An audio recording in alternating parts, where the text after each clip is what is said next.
Assalamualaikum warahmatullahi wabarakatuh.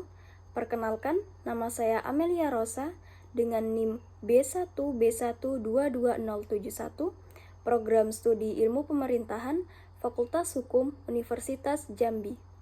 Video ini dibuat untuk memenuhi tugas mata kuliah pengantar ilmu politik dengan dosen pengampu Bapak Alfa Beriansyah, SIP, MIP. Baik, kita akan membahas mengenai konsep politik dan hubungan ilmu politik dengan ilmu sosial lainnya. Tetapi, sebelumnya saya akan menjelaskan mengenai apa itu politik dan ilmu politik. Apa itu politik? Politik adalah usaha yang ditempuh warga negara untuk mewujudkan kebaikan bersama. Usaha yang ditempuh warga negara untuk mewujudkan kebaikan bersama. Politik berkaitan dengan penyelenggaraan publik, pemerintahan, dan negara. Politik adalah segala sesuatu tentang proses perumusan dan pelaksanaan kebijakan publik pemerintahan. Kemudian, apa itu ilmu politik? Di sini terdapat dua suku kata, yaitu ilmu dan politik. Ilmu sendiri memiliki arti pengetahuan yang didasarkan kenyataan. Dan politik, hal yang berkaitan dengan publik pemerintahan dan negara, kegiatan dalam suatu negara untuk menentukan tujuan dan melaksanakannya. Jadi, bisa didefinisikan bahwa ilmu politik adalah ilmu yang mempelajari politik atau kepolitikan. Kemudian kita memasuki subbab pertama, yaitu konsep ilmu politik. Di sini ada 5, yaitu negara yang pertama, yang kedua kekuasaan, yang ketiga pengambilan keputusan, yang keempat kebijakan umum, yang kelima pembagian atau alokasi. Nah, yang pertama yaitu negara. Apa itu negara? Negara adalah suatu organisasi dalam suatu wilayah yang memiliki kekuasaan tertinggi yang sah dan ditaati oleh rakyatnya. Ilmu politik adalah ilmu yang mempelajari kehidupan bermasyarakat dengan negara sebagai bagiannya. Ilmu politik mempelajari negara dan bagaimana negara tersebut melakukan tugas serta fungsinya. Kemudian kekuasaan. Kekuasaan adalah kemampuan seseorang atau suatu kelompok untuk mempengaruhi perilaku seseorang atau kelompok lain sesuai dengan keinginan para pelaku. Politik adalah semua kegiatan yang menyangkut masalah memperebutkan dan mempertahankan kekuasaan. Biasanya dianggap bahwa perjuangan kekuasaan tersebut mempunyai tujuan yang menyangkut kepentingan seluruh masyarakat.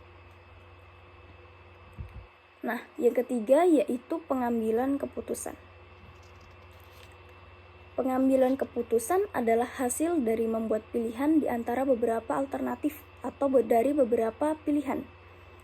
Sedangkan istilah pengambilan keputusan menunjuk pada proses yang terjadi sampai keputusan itu tercapai. Kemudian, kebijakan umum. Kebijakan umum adalah suatu kumpulan keputusan yang diambil oleh seorang pelaku atau kelompok politik dalam usaha memilih tujuan dan cara untuk mencapai tujuan itu. Setiap masyarakat mempunyai beberapa tujuan bersama dan untuk itu perlu ditentukan rencana-rencana yang mengikat yang dituang dalam kebijakan oleh pihak yang berwenang, yaitu pemerintah.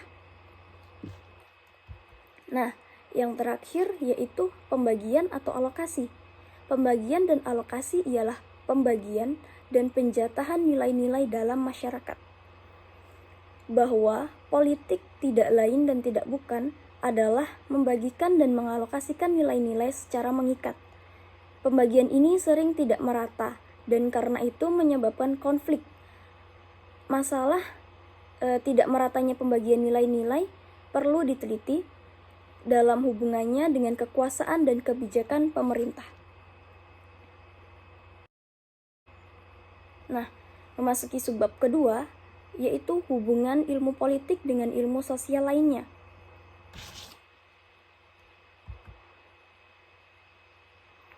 Di sini saya tuliskan beberapa ilmu sosial lainnya, yaitu ilmu sejarah, ilmu filsafat, ilmu hukum, ilmu geografi, ilmu psikologi sosial, ilmu ekonomi, ilmu antropologi, dan ilmu sosiologi.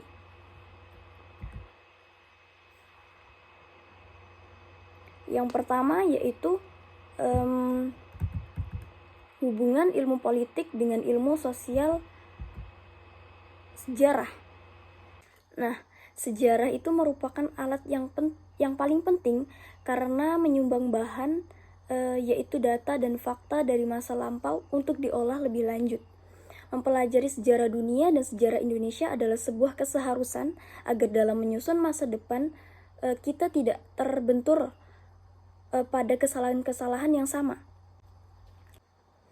Nah, yang kedua yaitu hubungan ilmu politik dengan ilmu filsafat. Ilmu pengetahuan lain yang sangat erat sekali hubungannya dengan ilmu politik adalah filsafat. Bagian dari filsafat yang menyangkut kehidupan politik terutama mengenai sifat hakiki, asal mula dan nilai dari negara.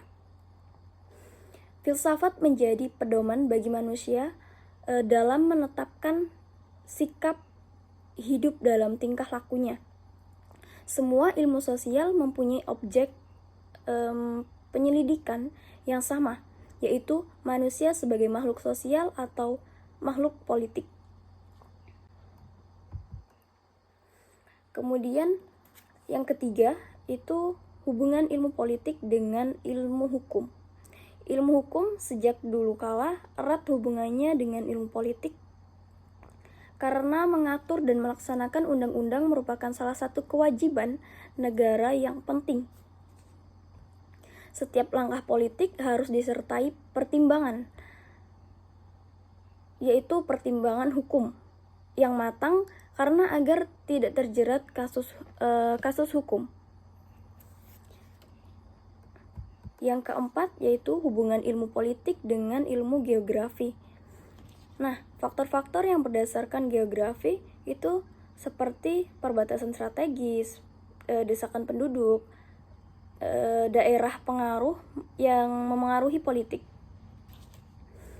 Geografi memengaruhi karakter dan kehidupan nasional dari rakyat karena itu mutlak harus diperhitungkan dalam menyusun politik luar negeri dan politik nasional. Di Indonesia, fakta bahwa kita berdiri dari 17.000 pulau mempunyai akibat besar bagi eksistensi kita. Misalnya, garis pantai yang harus dijaga terhadap penangkapan ikan ilegal dan untuk memelihara keamanan terhadap negara lain. Kemudian, hubungan ilmu politik dengan ilmu psikologi sosial.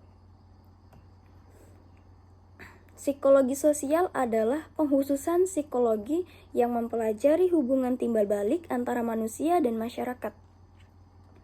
Psikologi sosial menjelaskan teknik brainwashing dalam propaganda dan indoktrinasi, berkembangnya pemimpin karismatis mempengaruhi proses politik pada umumnya.